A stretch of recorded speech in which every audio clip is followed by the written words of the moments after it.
So, according to South by Southwest and discussion with the directors of the MCU and Avengers Doomsday, it sounds like they're going to quote unquote start over from scratch. They're going to try to make it more accessible for everyone. And I don't know if that's a good thing or a bad thing, to be completely honest with you. I am not sure how I feel about that. I am very concerned it's going to be like the comic books where they're just going to it's an issue one again, guys, and all that. And I really wish Kneon was here for this video because I'm sure he would have thoughts, but he is out watching Batman. So, before we get into any further, please like and subscribe. If you do, I will give you a woohoo. Woohoo. I am Geeky Sparkles. Hello. I am also supposed to remind you that to check out the Clownfish TV podcast if you want audio version, wherever your podcasts are, we are too. I'm also supposed to remind you to go to more.clownfishtv.com if you would like content that's paid content, less than the cost of a super chat, and it's stuff that you won't find over here. Let's get back to the point. So I'm a little worried here. This is coming from CBR, Sam here, and apparently they were talking about the Hollywood Reporter that the Russo brothers were at South by Southwest in London, and they were talking about cinema and where the MCU is headed, and they're saying that they want to make Doomsday and the next movies more accessible because Russos have superhero fatigue, and so the audiences do as well. I think we can be honest there. Up to phase 3, people are interested. After phase 3, people lost interest. They figured it was already wrapped up, so a lot of people checked out. The fact that Disney was making everything connected to the shows, which made it, a problem. You go to the movies, you're like, who the hell is Monica Rambeau? I mean, you're like, who the hell are these people? You go to, how's Captain, why is Sam Captain America now? If you didn't watch the shows, you don't know all this stuff. And it's become a problem and people are tired of it. But personally, I don't think starting over at phase 0 is the way to go. I think letting it rest for a while would be a smarter move, but that doesn't make money. So they said that writer Stephen McFeely came up with an idea to kick off Doomsday, and it reignited their passions. Oh boy. He came up with this creative idea, and I can't talk about that creative idea because it's the basis for Doomsday. But if all of a sudden broke the skies open for us, and we saw all kinds of possibilities. Oh my God, please don't say it's more multiverse bullshit. It's like, They confirmed that Doctor Doom's arrival will be part of a massive MCU shift that should hopefully make the franchise more accessible to those who have missed out on recent offerings, basically meaning we can recast everyone. The serial shifting and changing and surprising you and then reinventing itself and then shifting and changing and then surprising you. It kind of sounds more exhausting than what we've already gotten. That's exciting. I think you're going to see some shifting and changing. No shit, I already figured you're seeing shifting and changing because you keep saying it. Russo said fans should be prepared for exciting changes and shifting and changing. So get ready for it. We were with Robert Downey Jr. earlier today, and we were both talking about this concept and that we are back to phase 0. This is starting over from scratch. You want to make sure everybody feels like this isn't leaning on anything from the past. Literally, it's an issue number 1. It's just that we ended that line and around, and now we're going to start a new one. It's going to be Spider-Man's whatever all over again. It's going to be Captain America's origin all over. I don't know. I think it's going to be everybody gets recast. Now we have a way we can recast everyone. It's probably what it's going to be. I'm just like, I don't know. I'm kind of tired. I don't know if this makes me happy or makes me more like, oh shit, to be honest with you, because I think most people are checked out. Disney Plus, what little excitement you had, Disney Plus found a way to kill, and then the oversaturation of films has not helped. And I'm concerned about Doomsday with the fact that there are so many characters in it, and I'm sure it's all tied to this reset. But I don't know, guys. I'm just not feeling it.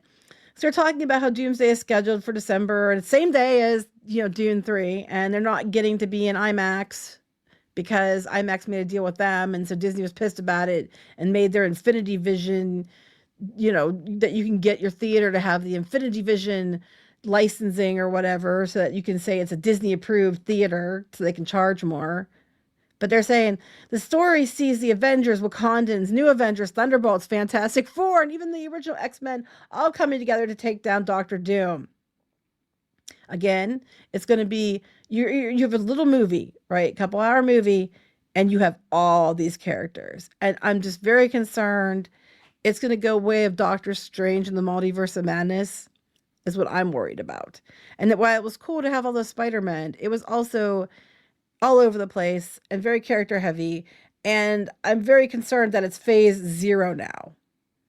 And they're saying with heavyweights like Robert Downey Jr., Chris Evans, Pedro Pascal, Florence Pugh, and et cetera, et cetera. They did their hours-long streaming event, and TSD was involved, and people were like, this is the stupidest thing ever. People are like, where's the trailer? We're not getting the trailer. A lot of people are losing interest by the day. I don't know.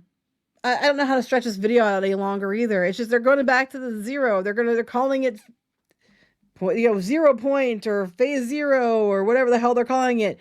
But it's very concerning when they're like, you think you're going one way and then you're going the other way. And I don't even know. So over here is the Hollywood Reporter article that started it. And they're talking about how I guess they kind of liked Obsession, but they're talking about the fact that theaters are changing. It's an explosively disruptive moment, the state of film business in a very, very complicated place. I think that's a good thing. I think it's a good thing because Gen Z are aging into becoming not only the dominant audience, but the dominant storytellers today. Okay. I guess in regard to Obsession and back rooms and things like that. But they're talking about the movie. Here's where he said about we were exhausted and it reignited their desire. They asked him about how it was going to be to navigate such a huge and starry ensemble cast, and they said that each one of those actors is playing somebody's favorite character. Depends who you ask. And so if you're not going to search the character properly, then you're going to disappoint someone in that audience. And we understand how to tell stories with multiple characters. A lot of that has to do with very subtle point of view shifts throughout the story. So, okay, so not only are we going to have a whole bunch of characters, not only is it you're going to go one way and then it's going to go another way, and then you think it's going to go this way and then it's going to go that way or whatever. Now we're going to have multiple POV shifts. I'm already getting a headache just reading all this stuff leading into the movie. If Thor, when he lands, actually cuts off Thanos' head, then Thor becomes the hero of that movie. That's how close the points of view are to each other. And that's all very calibrated from a structural standpoint. It just sounds exhausting. We have to stop trying to say every story has to fit every medium and that certain mediums are better than other mediums. This isn't true. I don't even know. I just think this is going to be potentially a mess. And I'm hoping not. But I think what they're going to run into is you have already exhausted audiences. They're already facing Marvel fatigue. And then you're telling them, the way you're wording these things, it sounds very exhausting on top of already being exhausted. So I think what's going to happen is there's going to be some characters people are going to be very excited to see, and they might come to see those characters. And that's what you're going to get with this movie. But the fact you're like, we're going to start all over again, and people are like, shit, I have to do another 10-year investment. And then the fact that you're like, it's going to change this, it's going to change that. And, it's going to go all these different directions. We're going to have all these people and they all have their different points of view and everything else. And I think it's just going to exhaust people. I think before you even get to the trailer, people are exhausted. I'm hoping your trailer is good because it's going to have to be really, really, really, really good. It's going to have to become really soon or you're going to lose your audience because people are just tired. They're very, very tired. I don't know how else to word it. And as tired as you are, they're probably more tired. And you want their money. And you're going to give like, don't you love that character? Or don't you? And you love this character. And you love that character. And here they are, come to the movie. But we're starting at ground zero. And people are just going to be like, no. You know what? No, I'm liking these independent horror movies and stuff. I'm just going to go there. I'm just tired. It needs to rest. And I think that's where we're at with Star Wars. I think Marvel's pushing into that same territory. I'm honestly surprised Marvel wasn't doing worse. I think the movie will make money. Do I think it'll break even? I don't know because it's going to have to take so much money for this movie to break even. It's going to have to do like crazy amount of money unless they're figuring because it's resetting everything. If they lose the money on it, they'll make money on other things later. I don't know. It's just a mess. I really wish Kneon was here for this. He would have been more interesting if he was. Hopefully we'll be back together tomorrow to do videos. So what do you think? Are you tired of it? Like, do you think this is something that's going to be amazing or do you think it's just going to be more of the same and you're just over it? Comment and let us know and we'll talk to you later. Bye.